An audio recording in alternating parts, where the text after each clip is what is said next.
first speaker is Dr. B.M. Makkal. Dr. B.M. Makkal is director for Dr.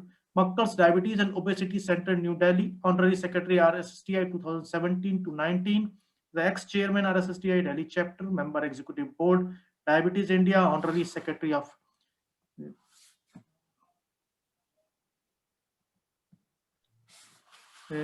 Indian Obesity Network, member AAC International Committee 2014, 16, 17, and AAC Professor Business Committee, AAC DSN International Work Exposure, UC San Francisco, Cleveland Clinic, John Hopkins, Oxford Diabetes Center, Mayo Clinic. He is a course director for Cleveland Clinic Advanced Certificate Course in Diabetes 2010 till date. Publication in books and national and international journals are n number of publications Dr. B.M. Makkal have in his portfolio. And at the end of the introduction, I say he is a gem of a person. Over to Dr. B.M. Makkal for his presentation. Thank you, Dr. Yagnik, for those very, very kind words. Can I share my screen? Sure, sir.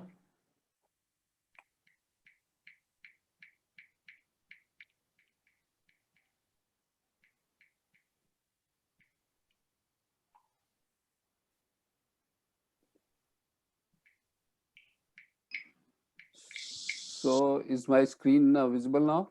Very much visible, sir. Thank you, Bansi Bhaiya. Pranam. At the outset, I would like to thank my dear younger brother Bansi for keeping me involved in so many presentations. I think this year, since he has been sitting in his clinic most of the time and not traveling out of Ahmedabad, he has done the maximum academic activity that anybody can do in a calendar year. And I think if we try to apply, he will get it recorded in Guinness Book of Records also. So I think, Bansi, we should consider the numbers that we have done and apply for Guinness Book of Records. For me, you are coming and talking in my meeting. That is more than an award, Dr. Makkal. And all of you are very close to me as a brother. So we are like a family. Every time we would like to listen from you and newer topic. And this is a very, very interesting topic we thought of that now again we should have somebody should talk on a sulfonylurea. So that is what we had asked Dr. Makkal to deliver a talk. So thank you once again, and I will start with my topic, which is the resurgence of sulfonylureas on the backdrop of recent advances. There is a disclosure. This is the wrong slide here. So this is a Abbott-sponsored session, and I am on their speaker panel as well as on their advisory board. So briefly, starting from the concept, we have the sulfonylureas belong to a category of secretagogues, which are the medicines that stimulate beta cell to secrete insulin, and because of this property, actually they are thought to exhaust beta cells. Now, if you look at the usage of various anti-diabetic agents over last decade and a half, this is the data from 2005 to 2016. There is some decline in the usage of sulfonylureas, which has come down to something like 46% from 60%, and there is an increasing share going to DPP-4 inhibitors. And there are some concerns with use of sulfonylureas which appear during this period. We know that sulfonylureas are one of the most potent anti-glycemic drugs and give you a maximum A1C reduction that any oral agent will give. And they have their own benefits that they provide not only effective glycemic control, but there is evidence of reduction in the microvascular complications. They have the extensive experience in clinical practice. We are using them for almost 60 years now, and they are pretty inexpensive drugs. But there are some limitations which have come up over last 2 decades.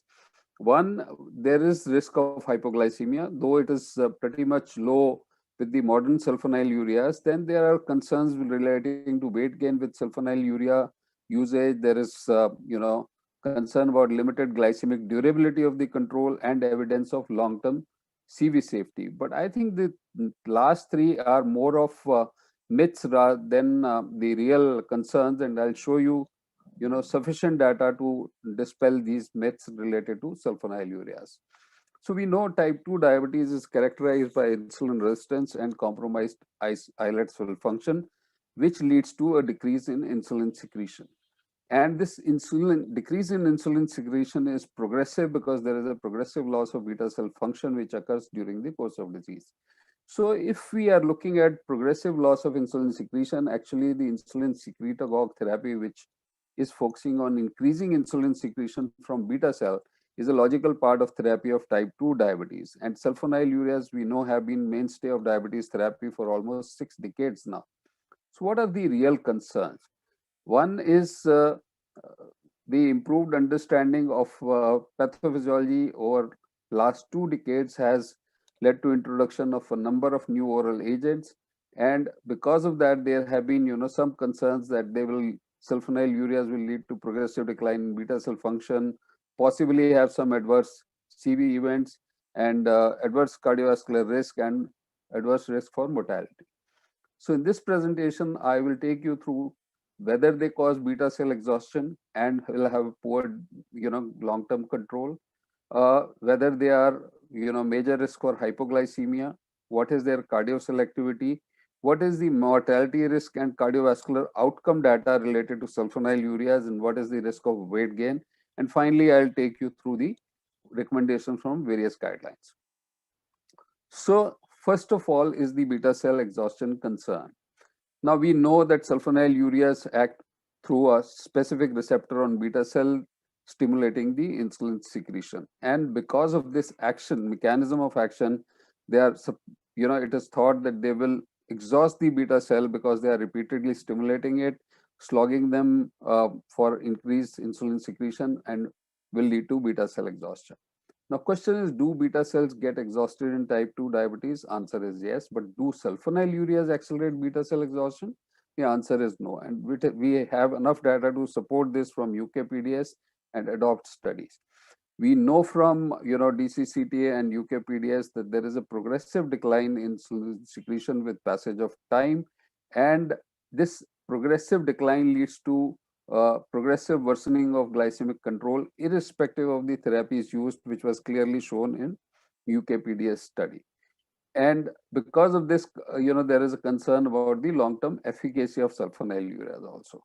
Now we have enough studies where the newer sulfonylureas especially have been compared with the modern drugs like DPP-4 inhibitors. So this is data over 2 years comparison compared to vildagliptin. There is no difference in the glycemic control at end of 2 years compared to saxagliptin. Similar glycemic control provided by glipizide added to metformin at the end of 2 years. And we have data, this was a study which looked at comparison between SU, DPP-4 inhibitors or glitazone added to metformin. And for this was patients followed up for 5 years and showed that dual therapy failure at 1 year was only 15% with sulfonylureas, 23% with DPP-4 inhibitors, and 8% with glitazones. And the adjusted multivariate model showed that compared to SU group, adding DPP-4 inhibitors was actually associated with the increased risk of treatment failure.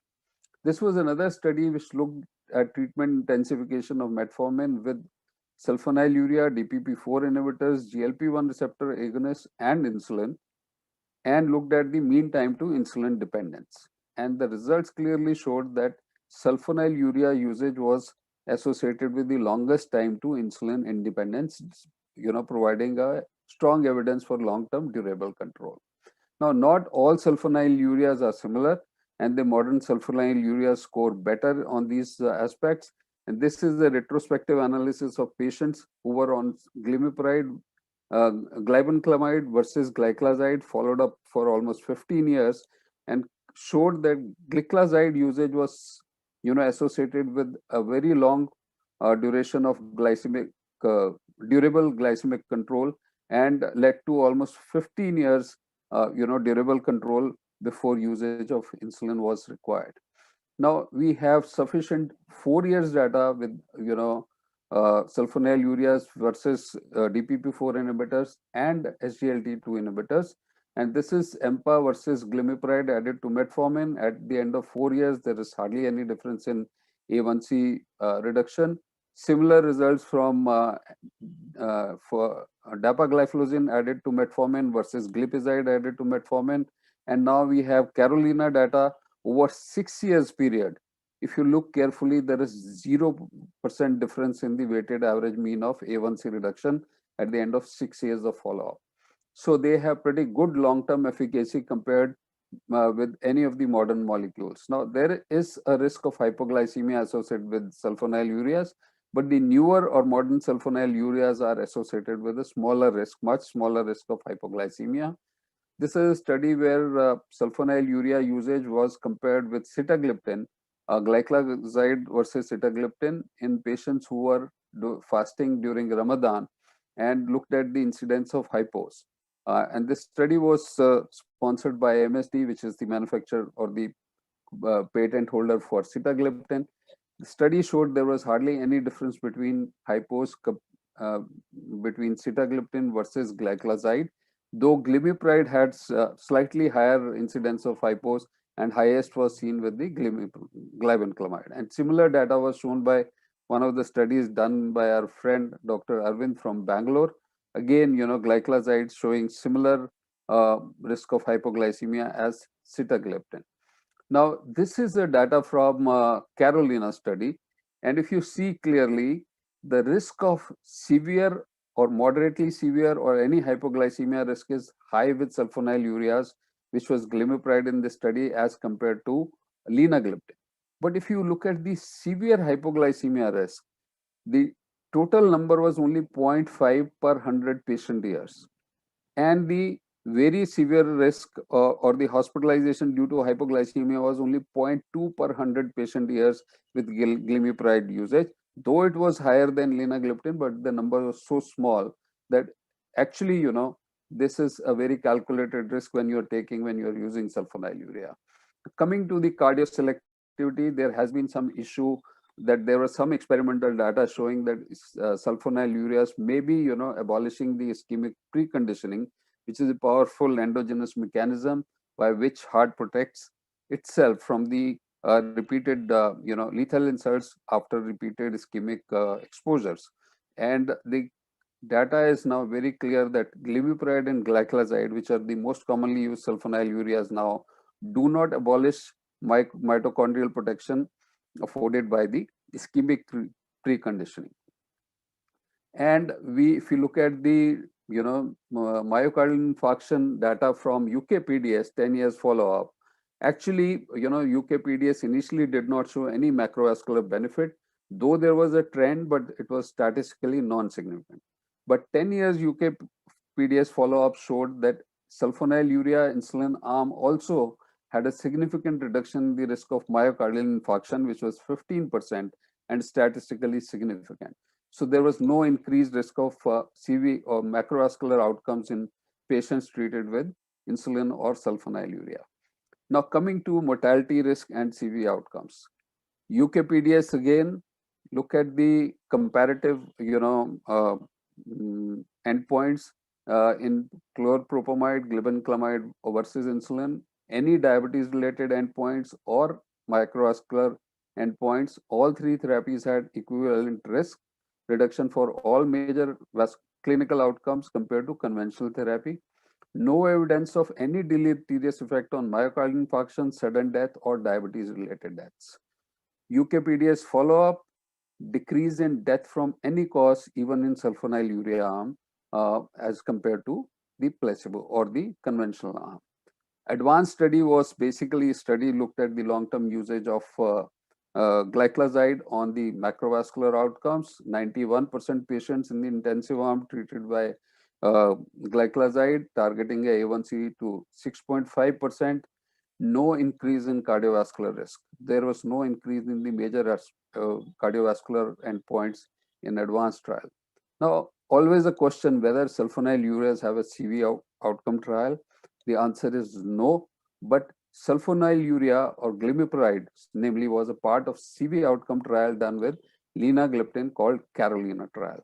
And Carolina evaluated the CV safety of linagliptin versus active comparator, which was glimepiride in this trial, in patients with relatively early type 2 diabetes with increased cardiovascular risk, or those with increased CV risk and established CV complications.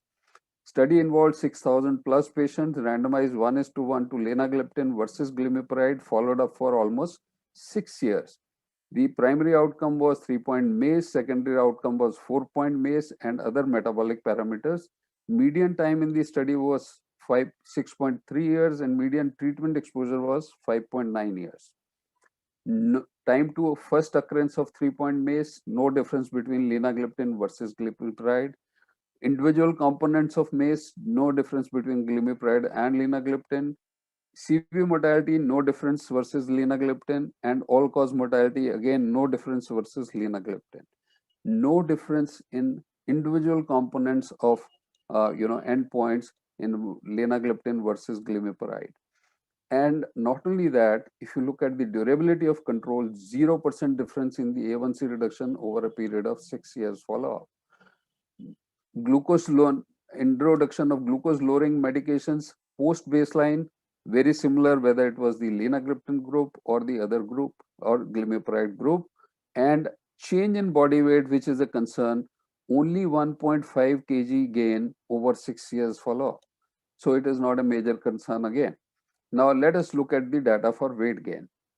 UKPDS 10 years follow-up, only 1.7 kg weight gain in patients treated with glibenclamide compared to the conventional therapy. Now, if we look at data from various studies, the data has clearly shown that SUs can give you a weight gain in the range of 1 to 1.5 kg max. And if it is combined with metformin, again the weight gain is less than 2 kg. Now, once we, this whole concept of weight gain and weight loss started once we started getting trials from DPP-4 inhibitors and GLP-1 analogs. Now, this is a comparative data with glimepiride versus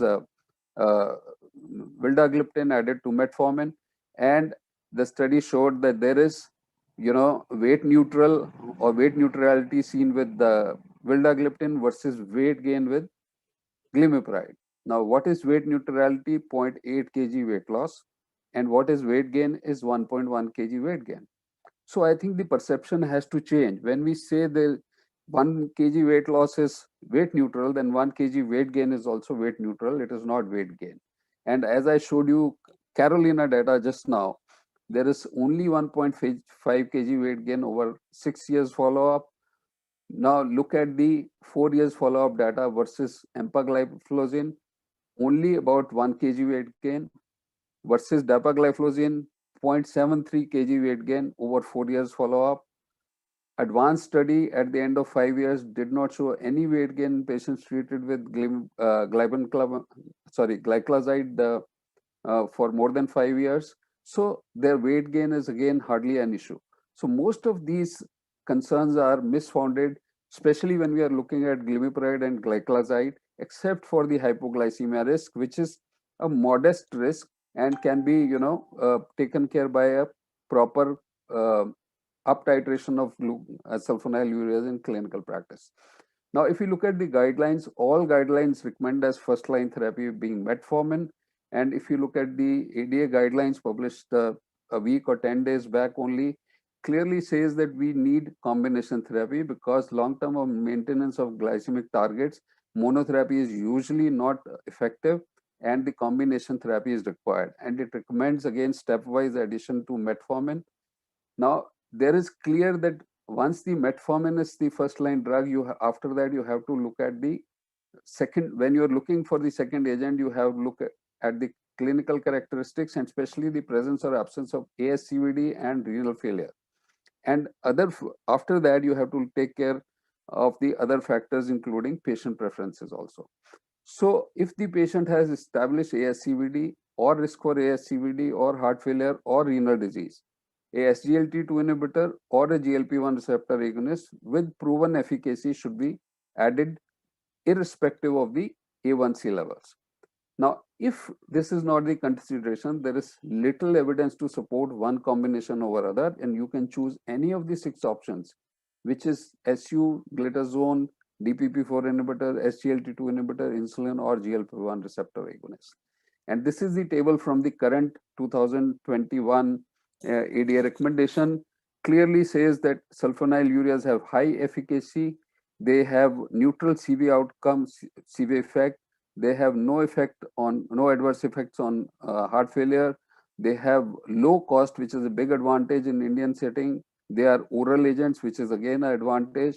As far as the progression of CKD is concerned, they are neutral. They can, the newer sulfonylureas can be used in patients with CKD.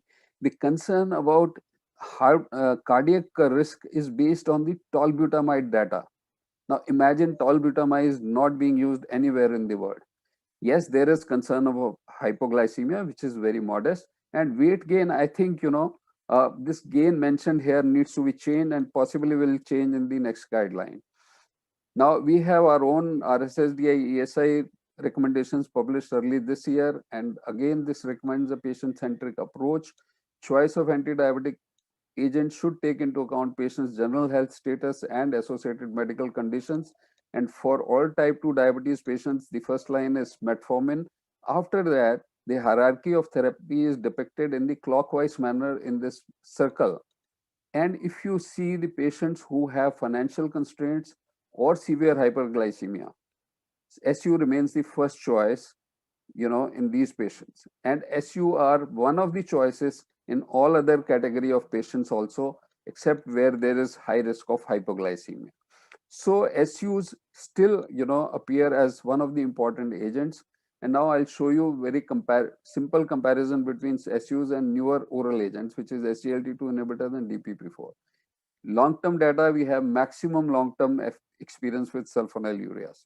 Reduction in chronic complications, we have only sulfonylureas as monotherapy data showing reduction in chronic complications. We don't have reduction complications data with any of the newer agents. Reduction in cardiovascular risk when used as monotherapy, again data is only with sulfonylureas. SGLT2 and GLP-1 or DPP4 inhibitors have data as add-on to standard care.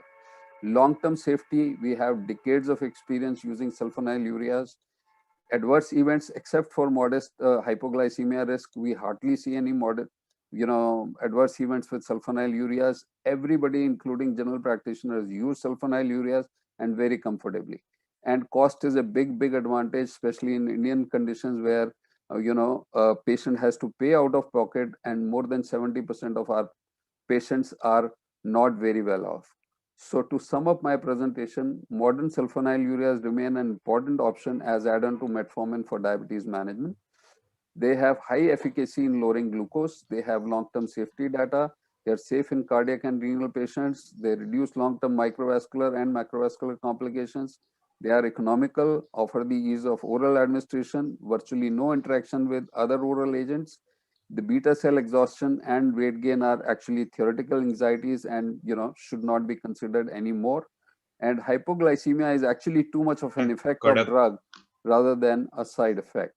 So with this, I will close my presentation. Thank you so much for being patient listeners on the other side, and I'll be happy to take any questions. I think we should be at the end of this presentation, this session.